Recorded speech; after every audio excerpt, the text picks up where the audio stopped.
Julie here with Sirius Taurus Moon. And this is Venus hour, Venus in the 10th house, sitting pretty in Virgo, releasing from and square to Uranus, in conjunct to Saturn, Neptune, and in conjunct to Pluto. Mars is 0 degrees Scorpio, at home, transmuting energy, doing what it's meant to be doing, diving to the deepest of deep and transforming the energy, bringing the darkness into the light and light into that darkness so that we can see what actually went on. And I talked about running into a lot of cases where couples were trying to conceive babies. Mars also deals with litigations, divorces, bridging between parties, and so on. Um, but it also rules the type of justice that necessitates killing sometimes. And with Scorpio, we see that sometimes people only on the verge of death, only where there are going to be lethal consequences, address something that needs to be transmuted. And it doesn't matter if they are the victim or the perpetrator in that original situation. Um, to be frank, I was thinking about the Libra eclipse and how my own, I have Libra in the 8th house, and 8th house is what we swipe under the rug. And I'm thinking about my own pleasing patterns and how they kept me from, let's say, mingling with people or developing deeper relations with people, also friendships, because there is a need to express oneself and communicate one's boundaries, um, one's desires, and so on, and to balance between the self and the other. Naturally, for people who went through any form of ritual abuse, MK often ritual abuse, which is psychic, by the way, um, MK Ultra, okay, which took place in hospitals, or the conjoining of the two, then it's very difficult to find the self, and it's normal to steer away of things where one would have to express oneself when we're still getting to know ourselves. And that eclipse really exposed how it came to an extreme situation of like Nazi cult, where not only was I standing myself, and in Libra, it's kind of like, think about 8th house, birthing, okay, the orgasmic flow and so on. It's kind of like there was literally an argument about people's right to have an orgasm, and how that is not one on the account of the other. That's so Libra. It's like eventually these discussions will be made in the heat of an argument about something that is essentially, um, and they happen, over during war, or God forbid, people experience sexual boundary violation, or attempts to enslave or even traffic people. And it's kind of meeting the other extreme of the extremes of those who enslaved, and what are the modus operandi and what the beliefs they were motivated by. And then Mars goes into Scorpio. And what I see is, first of all, the failed army of jurisdiction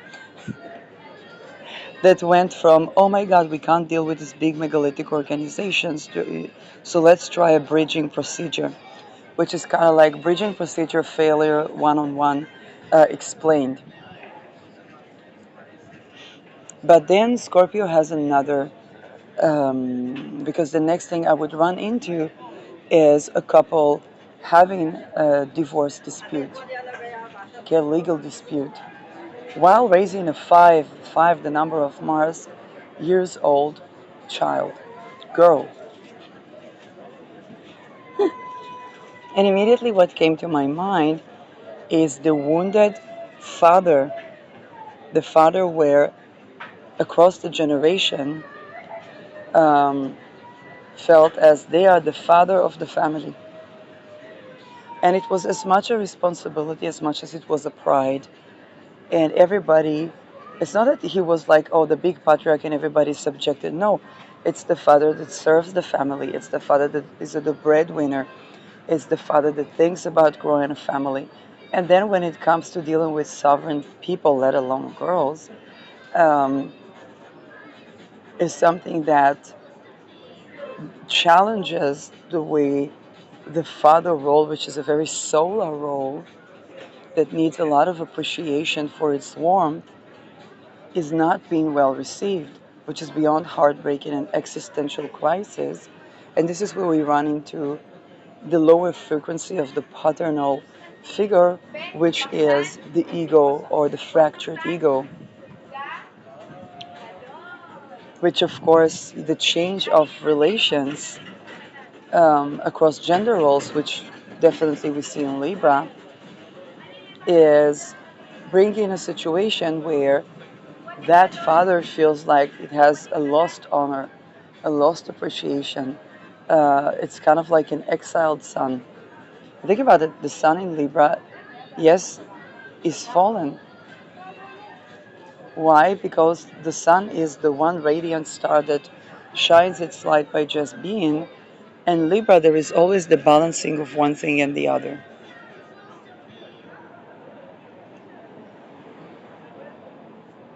And so we have, it's not even wounded masculinity, it's basically a broken heart that's being received as fractured ego, and unfortunately acts like that, where essentially it's trying to protect the family from the perspective of a solar figure that is supposed to cast its light on the kingdom, where people are experiencing themselves as subjugated. But as far as it concerns, kind of like, well, how will these people be if they will not have my light? I have to cast my light. I have to be this, shining, radiate figure. And the world keeps bringing people down, so it's also bringing fathers down. With Mars, it's a fiscal, it's both a sexual sign, but it's also a fiscal sign. And there is an attempt to fiscally hold it together, which is, of course, ending up as total wreckage because it's financial violence. It can sometimes be sexual violence. And projecting that sometimes onto the other figures, whether women or not, as they are too proud.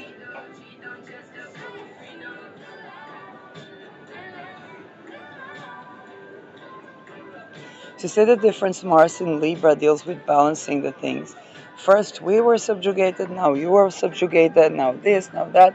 And then Scorpio is kind of like, okay, let's dive deeper. But before we kill, a fraction of a second before we kill each other, which we were about to, let's see what's happening.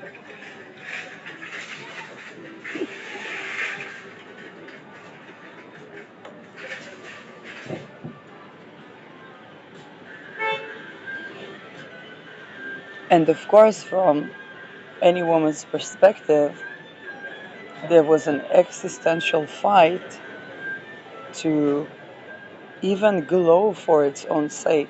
Think about the sun. The sun is just shining. And you think about women's role that is always concentrated, seems to be concentrated around seduction, but then she's the seductress.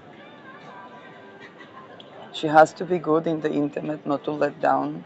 Yes, but then she's a whore. Where is the place for her own pleasure? And then the desire that somebody will enjoy the pleasure alongside the need, the tension. It's an artistic, performative tension of enjoying one's own pleasure and the role of observation. Okay, in that mix as an entire art. and women having this existential being observed, not wanting to be objectified, but not wanting to be unseen either, and all the erotic challenges that come with that, meeting them as they also provide for themselves. And in Libra, there is a balancing. The balancing act is not just about, I'm also important. It's about, hey, I will also make money. I will also go to work. I will also have my own understanding of wealth management and my own wealth separately, because two separates can create a union. It's not codependent. And then, upon going to work, or upon, let's say, taking the space to live alone before committing to a relationship, if she had a roommate, then is he just a roommate? Or are they lesbians? If she doesn't have a roommate, does she not know how to get along with relationships? And men go through this too.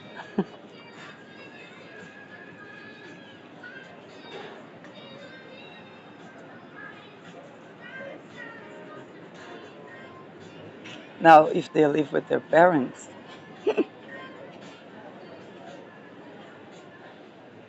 well, the entire economy is composed, even if we put the treason cult aside for a sec, is composed by those perpetuated traumas. Because each individual is coerced into betraying themselves or harloting themselves, okay, as Lada will put it. Lada Duncheva, she talks about Zendaya in Libra, where we had the eclipse. Mercury was touching on that in this eclipse as well.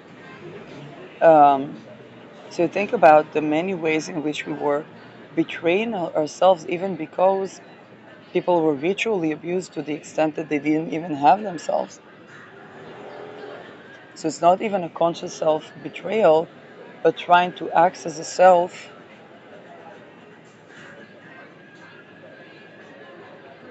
and into this world. Some people, already married couples, already have children. 5 years old, that was before COVID, or during the COVID lockdown, baby boomers. And it's a girl. It's a girl.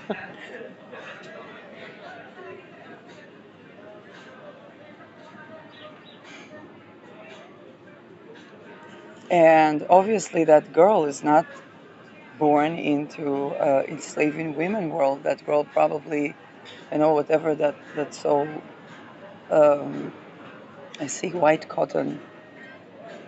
I I can't believe I actually see white cotton. It's okay. I'm in a cafe. I have this nice old cheese, but I didn't come with budget because I already put put the money on the things that I love. And I just decided to have a coffee. It's a really nice garden, really nice plants, nice birds, and so on. And then, as I talked about, women did not come into world of enslaving women.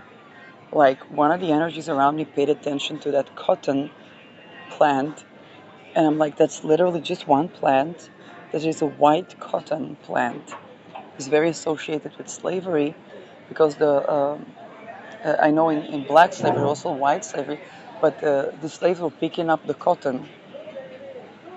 I think about the role of the cotton, that we make a textile out of the cotton. Is another one. But it has flowers. It has beautiful yellow flowers. It's one of the only times in my life where I've seen a cotton plant live. Um, that was just like, my God. Is that cotton? Yes, it is cotton. Um, those synchronicities. By the way, the solar eclipse symbol for me, just around the solar eclipse, I was in my bed and my mom prepared coffee. And she brings me the cup of coffee, so I use this. There's this thing that they put with one of the things. probably with one of the little portable ACs that I ordered. And I was putting that because the coffee was hot, so I was putting it as a plate to hold the coffee. And then I removed the cup, and it was basically like the water created the sign of a sun and moon that look like they're in a partial eclipse.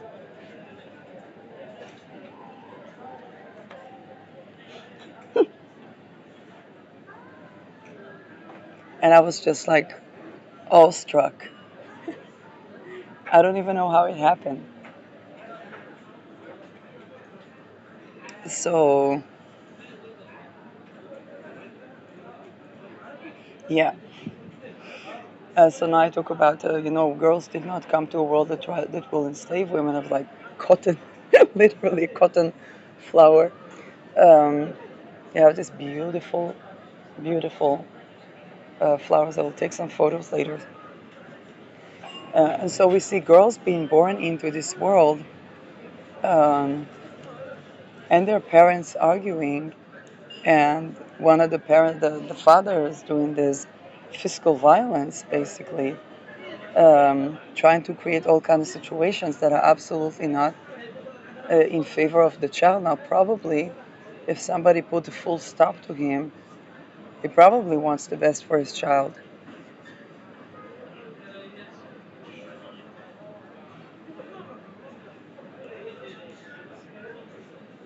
And I'm being told sometimes, not always.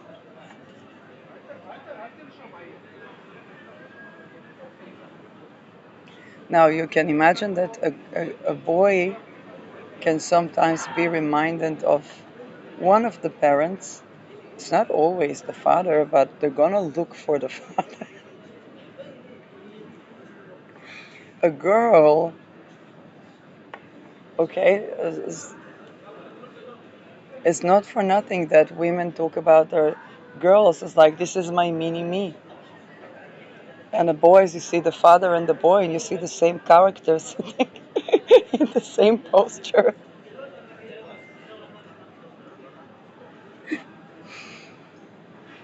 And in those changing times, where is a shift in the roles that people play inside the family unit,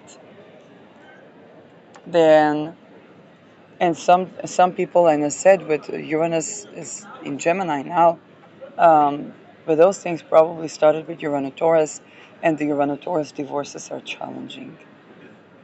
Okay, the last decan of Taurus divorces are really challenging.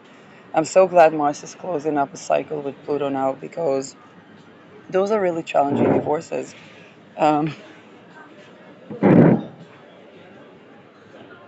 and what is being created is a situation where now what will the son do is supposed to be the mini me of the father,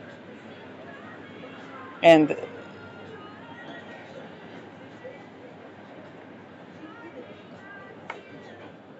okay, we don't have to go fully blown Epstein or fully blown Nazi era. Mein Vater was an SS. Palestinians like, yeah, they're gonna say my father was in IDF. According to the UN, I can say that.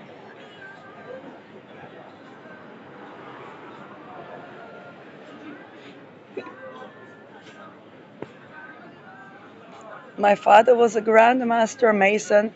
That means he raped children and arranged genocides and psychically attacked the people while trying to make it like they're delusional and the spirit realm doesn't exist in science.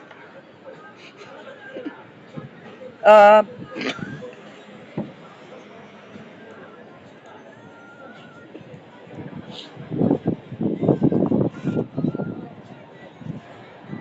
and so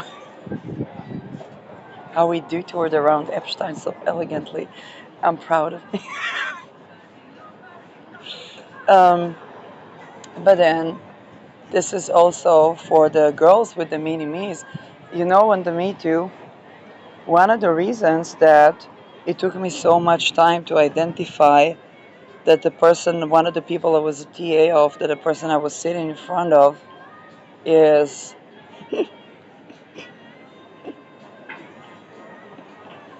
kind of, it's not kind of in a personality called of the Nazi Alistair Crowley stuff, is because the same sexist jokes my mother would make. I actually took a break of 2 years from my mother when I walked out of there. And I love my mom, but I also like she wouldn't want me to commit to suicide. She wouldn't understand what the big deal is.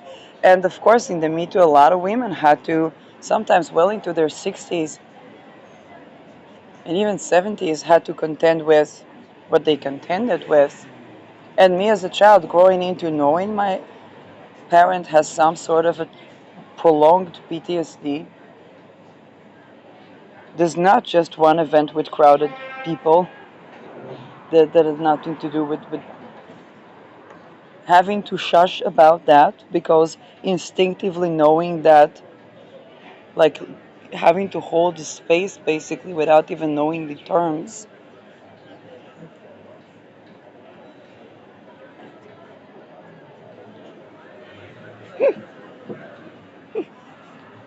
And kind of waiting for them to understand that.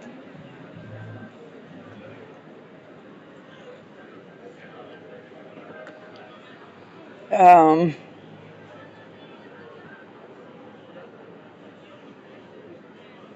my mother is an author. She never went with all those, but when she would write like in social media and stuff, they immediately, all the, what we call it, the branja, what people call the elite, um, they would like her stuff, copycat her stuff, and the usual stuff. And um, and so people thought that she would, what, with those pedo rings. Like, she never went with those people. She was not in the fraternities. They would want her to be,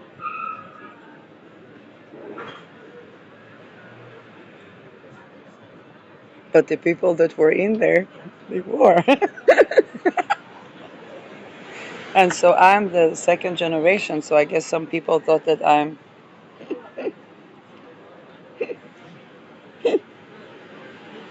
the daughter of, and and a creator in my own right. So um, yeah.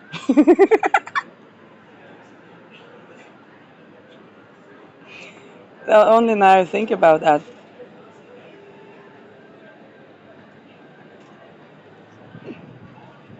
So now, upon people divorcing one another, they also have to deal with both the fractured sense of self, or like the roles that our parents played, whether in marriages or in relationships, and the roles that we play.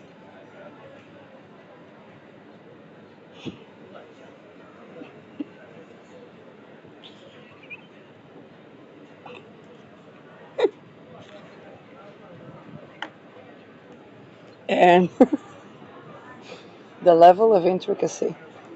It's no wonder we have quantum computing. Our psyches are quantum computing now, um, processing stuff. But the thing is that, if I think back to like the Me Too time, it was like it is suddenly women had to understand that she's not this whore, how do you say, slut, Hebrew to say zanzonet, that is trying to get a promotion by the da da da da da da da.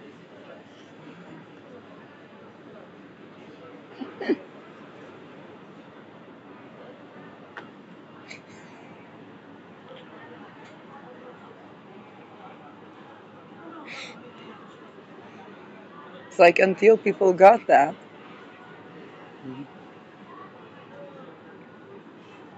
And because that, some of these people, and sometimes we're children in our 30s and our 40s, we are a lineage of people of the world. I edited, you edit the book, you edit sex scenes that your parent wrote,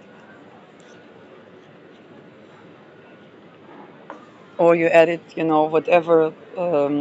whatever media, whether it's movie or journalism or whatnot, and it was okay. That is the response of your parent to a situation where somebody was raped and murdered. I was like, that's,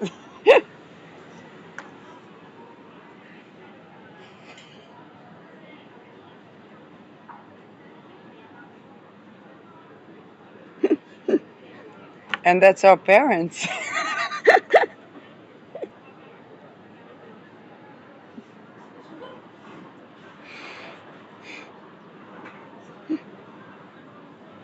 Now the children, there's another fracture because children are like a walking satire. You see, if the father tends to let's say, the child will always have like the imitation. Wait a second, mom. No, not now. No, not yet. Um, the child will always have this imitation quality, and they tend to exaggerate.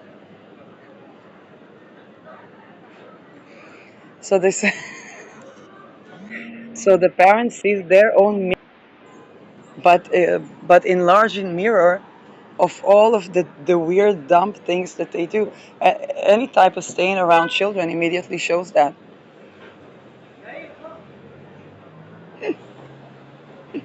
And children usually they don't spare. They'll look at you right in the eye. You have a big nose, and I'm like, yes. Apparently, that's the first thing that stands.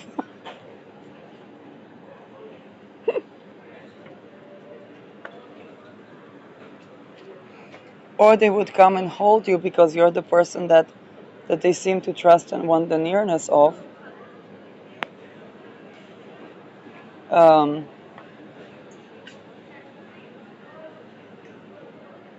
that's if they weren't ritually abused.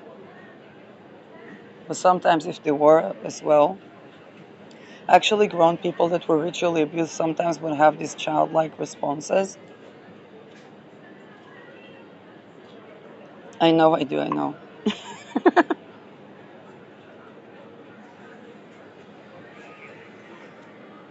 And then one of the lineage of the copycats, of the copy paste, um, decides to break the chain.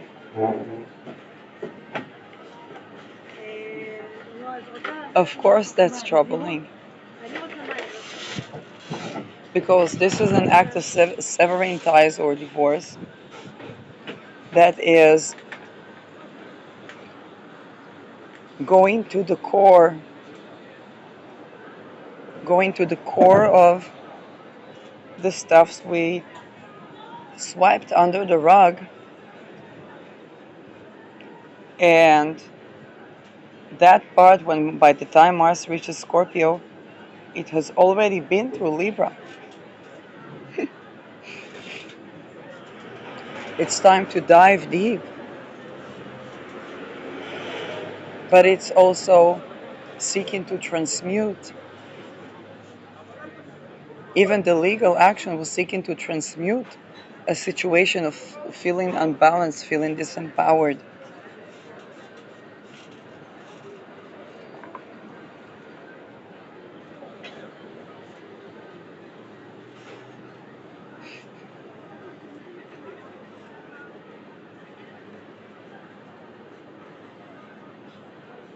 And we are in changing times. What's been told to a lot of the treason cults is that it's going to be like the days that war, women, the Me Too went too far.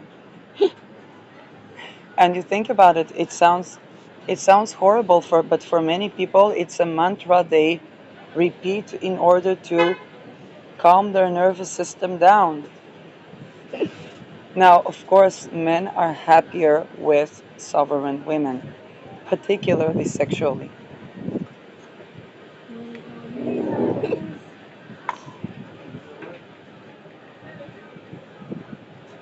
Men are not satisfied with subjugated women.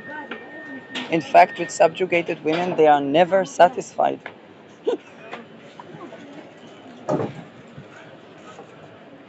No amount of adding women will satisfy.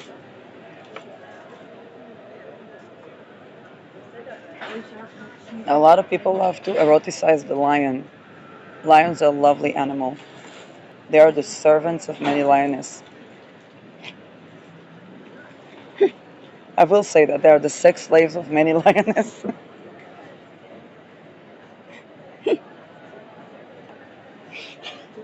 Now, some people have Leo in the seventh house, Leo in the fifth house, Sun in the fifth house. Not all Sun. Okay, so the lion archetype is also the open, vulnerable heart archetype, and the father. um, and so they may like that. They like, to be the proud provider of, and so on. Um, for me, as a Taurus, it's an archetype that I don't. It took me many years to understand because, like, Taurus is kind of like just not like that. I don't know how to explain that. Taurus sometimes seems to not have an ego. It's not that they don't have an ego, but they sometimes, like next to a Leo, they seem to literally not have an ego. Tell something, Taurus, I don't know. You forgot to do the dishes. It's like, okay, for me, I do the dishes, but this and that and that and that. Then I will try to adjust my schedule to not to do the dishes. Okay, and like no ego whatsoever. It's like just thinking how do I accommodate for that because they're fixed in their ways, and it's not an ego. It's just like that they don't know how to change their own habits. um, where other people would be like injured, criticized, this and that, and fight over that. It's kind of like, okay, then I need to buy another house. We have separate kitchens, so we will not be bothered by my dishes. And the Taurus will go all that mile and will do that. And they will make the money. um,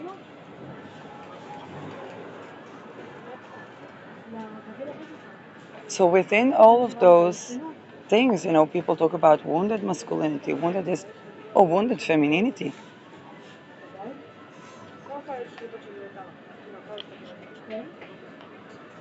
And girls are growing into that mix. Now, the people that were told, don't worry, the Me Too went too far, we're going to make things okay. Which means we're going to shut these holes down. And it's like, okay, nuclear holocaust. Nuclear holocaust? Who asked for a nuclear holocaust? They're asking for it.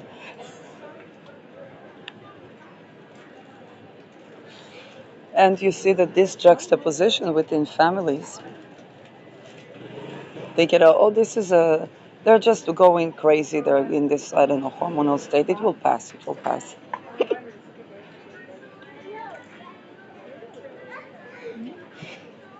And before you know it, you also have to be a good lover.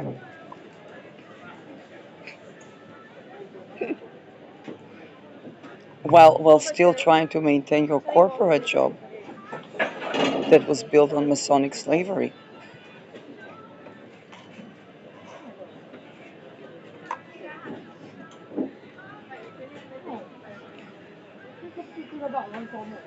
It's like you think about it, you have to be this, you have to be that, you have to be that, you have to have so many skills to learn. Well, every place that would teach you skills, you would need to betray this, to betray that, to kill this, to rape that, and to do it on film, with so that you can provide for your family, of course, so that you can keep that office so that you can keep at that company.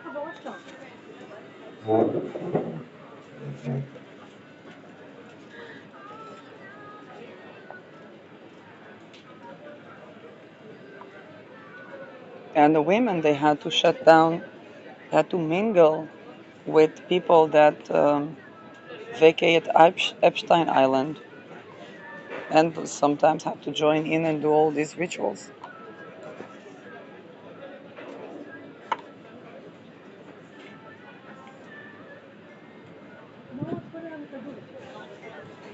And into that we have the divorces of the last deacon of Taurus and the divorces of Sedna. Divorces of Sedna that are involved with divorces of Sedna have to do with traffickers. It's like, why do you want to divorce your man? He's running a pedo ring. Then what were you doing? That's not what he was telling me that he's doing. He has a well-positioned job. He's an attorney. Attorneys make money. I thought the money is coming from his being an attorney. And he's had a lot of, challenges, like sometimes depression, sometimes this, sometimes that, sometimes, some drugs keep him, psychiatric drugs. Yes, he tried, but to be honest, more effective if you want him to go to sleep. There's something that he needs to buy elsewhere, but the clients pay under the counter, but they pay. So you think, oh, the attorney, with so much pressure, stress, and of course.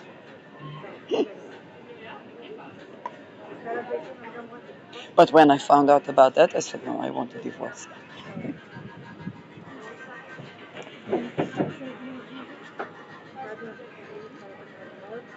How did you find out? One of his tenants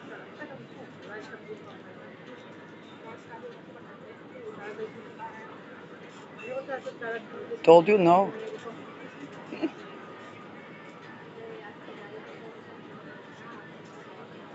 Ooh, Moon conjoining Mercury as we speak.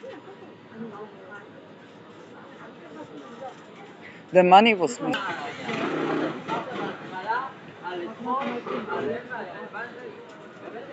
This is how the Soviet Union fell apart, by the way.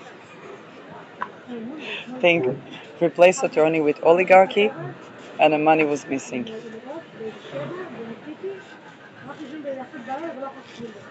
Oh, a lot of Fortune 22 in Sag as we speak.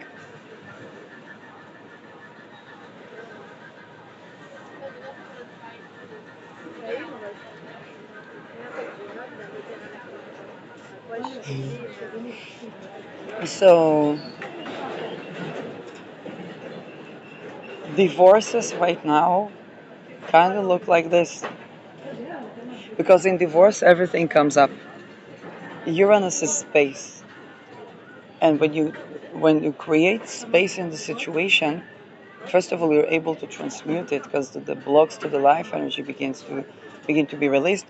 But also, what's being released is what was keeping everything so stagnant. People take up space from one another, then suddenly they can gather time to think about things.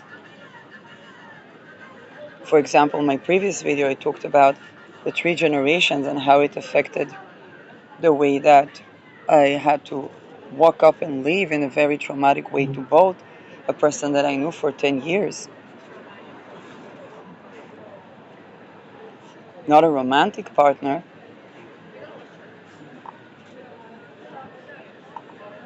yet a person that I definitely shared significant part of my life for 10 years.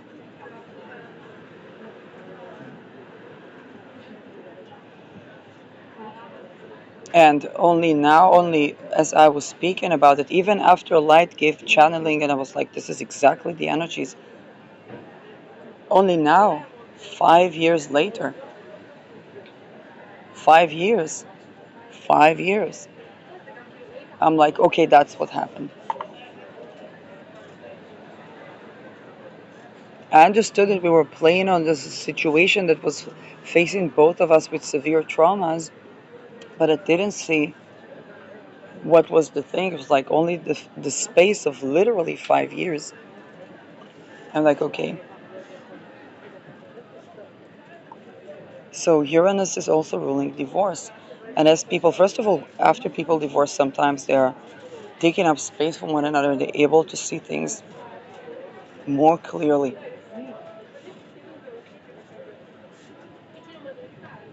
For example, my parents are divorced.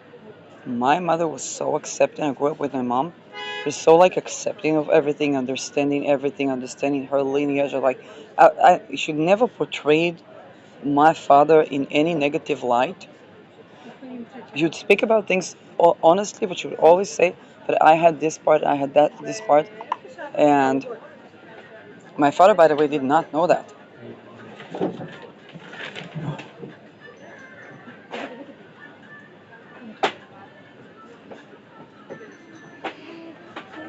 And this is something that a divorce can give a person, because divorce is space, the space and the time to be themselves, to think, to process things.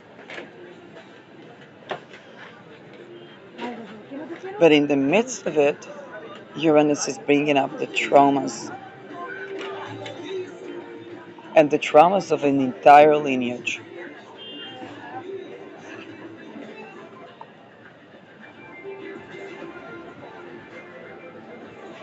Even people that have Sun and Uranus would be father, Moon and Uranus would be mother. Some people have like even both. I have my Uranus in conjunct in Sun and Moon. Actually, for my Pluto, Pluto square, Neptune square, and Rao return and Uranus opposition, I was juxtaposed to a chart that has um, Pluto Uranus, and only I think it was only a couple of days ago, maybe even yesterday, that I also have Uranus in conjuncting Sun and Moon. It's just that it comes with Pluto. I'm like, oh my God, that's interesting. Um, said I said I'm married to astrology, and it juxtaposed me with a chart with Uranus on my descendant, which would be the spouse. Also open enemies, yes, but that is um, it simply means that when you're in one-to-one relation, any type of relation, the descendant is the opponent. Um, but it's also for those cases is representing that as well. Um, there's just two birds here sitting on a chair, enjoying the wind, peaceful.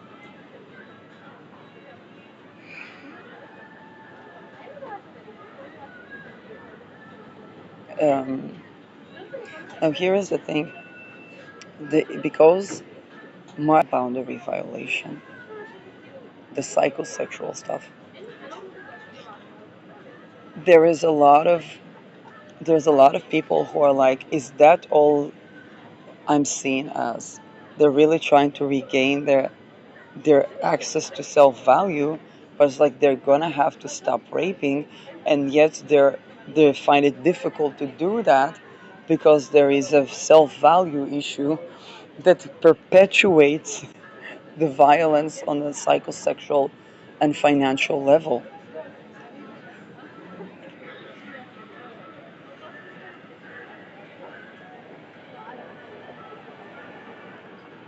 And by the way, grief usually correlates with just those things. Um,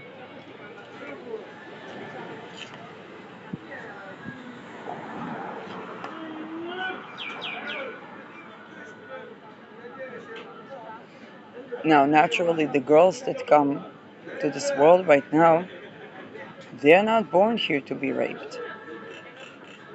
Neither do the boys.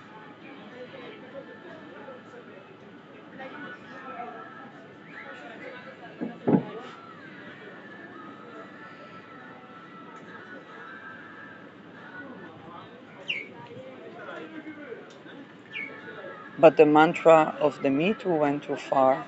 And I'm being tender on purpose. I know there are like Nazi ideologies seeking to enslave women, cloning, satanic abuse. I'm like, hey, I'm just trying to speak to the common people. I'm like, I know it's the common people. But,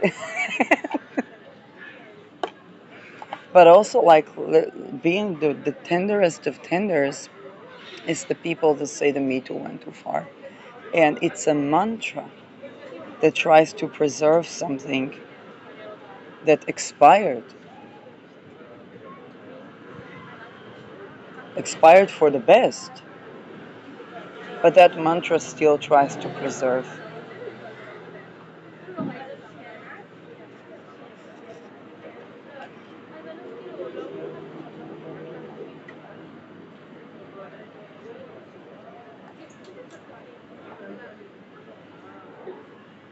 Obviously, those 4 or 5 years old boys and girls, but definitely girls because of the feminization ritual. It was done to boys as well, but it was the boys were considered the feminine, and the attack was on the light and innocence that is considered feminine.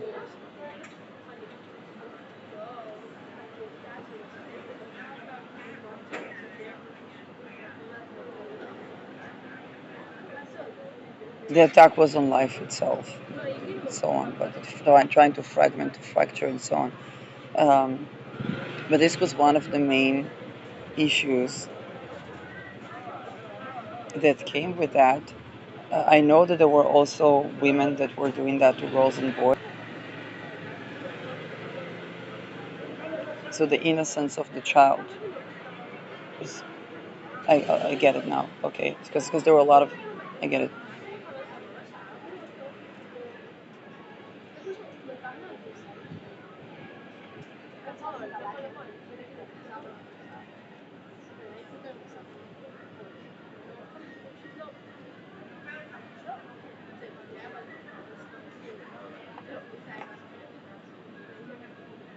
And because we're talking about what's supposed to be a union of energies, then there's enmeshment traumas. So it's difficult to tell what's the feminine, what's the masculine, what's the father, what's the mother. What sometimes people go through trying to heal mother wounds, and then they're like, well, actually the father beat the mother,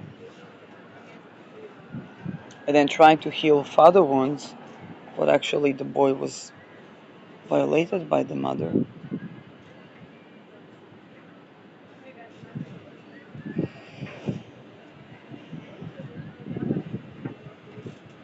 And those are rituals that are done,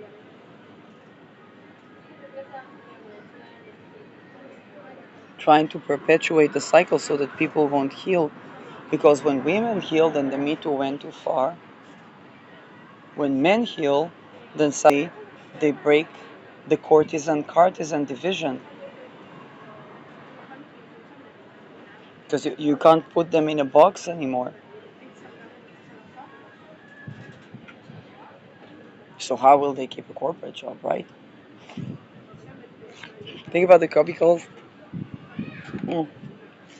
When it was one energy that I ran into, and I remember I was in IKEA, and that energy kind of had this cubicle workers thinking, and they were trying to eliminate every distraction. So they were thinking of like trying to eliminate, and I was like, not even thinking about like I'm thinking about the rest, which is opposite poles of the Scorpio Taurus. I was thinking about the rest needed, the relaxation, and I was surprised how immediately they were like, okay, this person thinks differently, and they immediately like naturally expanded their horizons, and I'm like, wow, because this is a person I would be terrified from, but they're just watching me thinking differently, and they're just like they're expanding their horizons so easily, and I'm like, oh my god, wow. Um, So,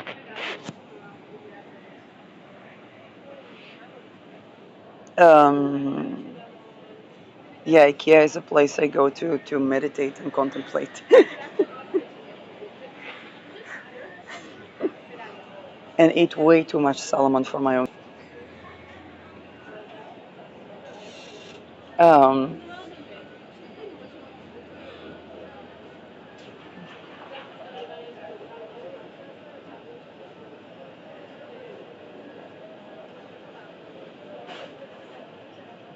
but the good news is that Mars is closing this cycle. It's the square that is closing the cycle with Pluto. Where people, I think about a time where I was talking with a guy on OkCupid, which I use just to get to know people. Everybody used that to date. I was like, okay, how do I speak with people from like other places, countries, cultures? Yeah, OkCupid, and I thought they were Slavic, and then they say we're neighbors. I said, oh, really? They were originally from Syria. Um, and so there was one time where we had this argument, and they were a bit controlling. Okay, they're trying to have a woman that would, let's say, kind of like, oh, you can work for me, and I'm like, I'm working for myself. And so um, there was this kind of friction, and I said, listen, the reason you are so attracted to me is because I'm sovereign. If I would be the subjugated woman, you will lose attraction to me.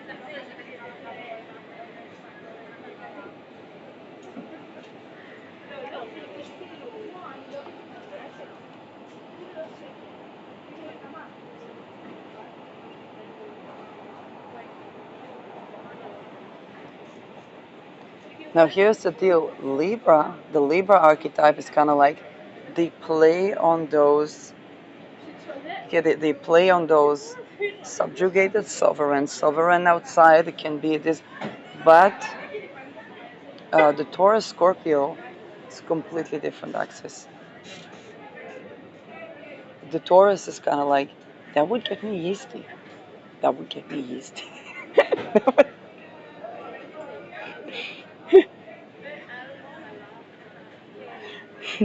That would not be the authentic tantric embodiment of my sensual self. It would be inauthentic of me to be in that way with a man, and it would be like treason.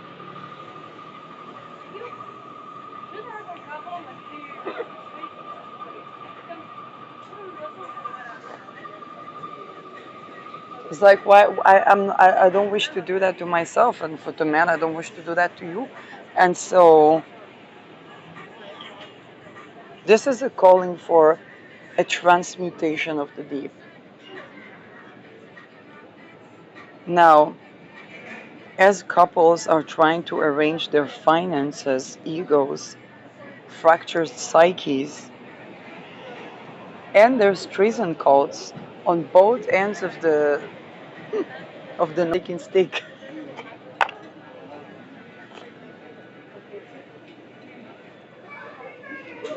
There's her, okay, there's her ladies that are partially happy that another woman is not really getting along with her. Partially happy that she's going through it too. Um, partially, because I remember I had a very good female friend, feminist, and so on. She introduced me to a lot of stuff that like those organic. She would, yeah, those organic menstruation panties, and so we lived in the same apartment, and it's like um, all those things that are like I had no idea of, and it was really nice. And then I remember after the Me Too, people were writing about times where they were sexually violated, and I was like writing about self pleasure. And she said to me, I noticed that the most triggering thing for me to read for some godforsaken reason was a segment of somebody testifying about the pleasurable experience that they have. Now imagine having friends with a tiny bit of a fraction of lack, tiny bit of a less of a fraction of self-awareness.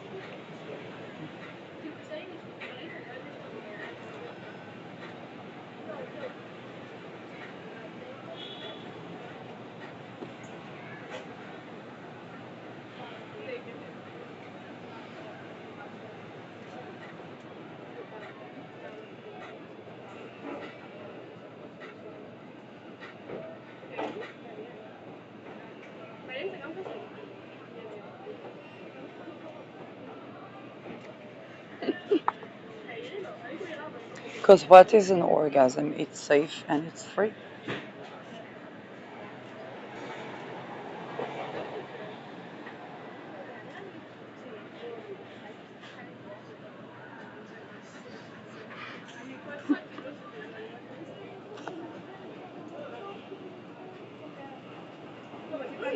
Both in the men's sector and in the women's sector and in the LGBTQ sector. Because the LGBTQ is like, I'm fighting for my recognition, for my this, for my that, and my that, for my, basically for the sexual identity. But what often gets thrown into, swiped under the rug, is the topic of sexual sovereignty in spirit and in matter. What are you fighting for? Getting acknowledged for my sexual identity. What about your sexual sovereignty?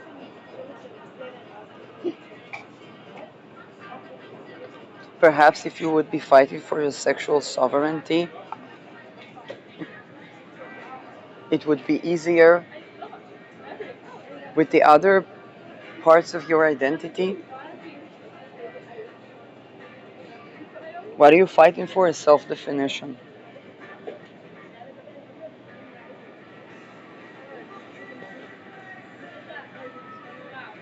And then the sad part is that people of the LGBTQ, they're like, sometimes they're thinking it's because I'm gay. I'm like, no, no. Straight people have the same problems in the bedroom.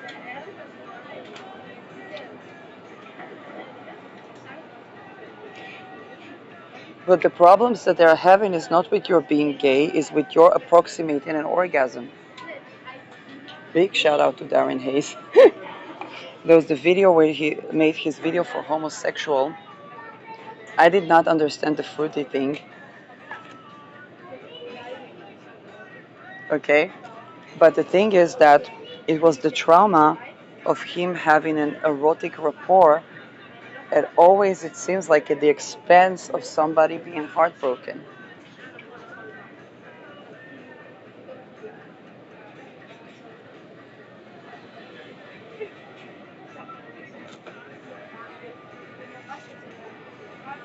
It's like your orgasm is somebody's letdown, which is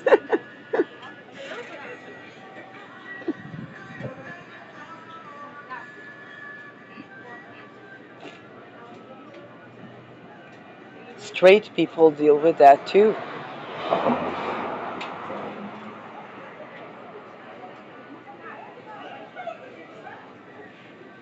This is what I talk about, like sexual compatibility.